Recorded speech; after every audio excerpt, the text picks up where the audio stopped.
Which French chef wrote Mastering the Art of French Cooking? The answer is Julia Child. Julia Child was 49 when her landmark cookbook was first published in 1961. What is the name of the classic French beef stew braised in red wine?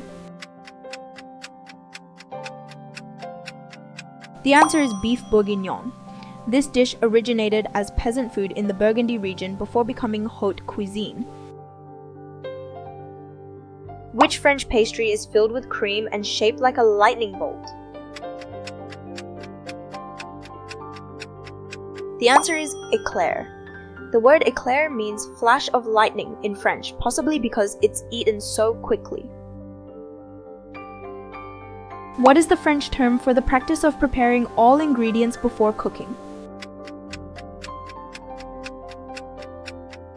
The answer is mise en place, literally meaning putting in place. This technique is a cornerstone of professional French kitchens. Which cold soup made from leeks and potatoes is a French classic? The answer is vichyssoise. Despite its French name, vichyssoise was actually created by a French chef working at the Ritz-Carlton in New York. Follow for a new quiz every day.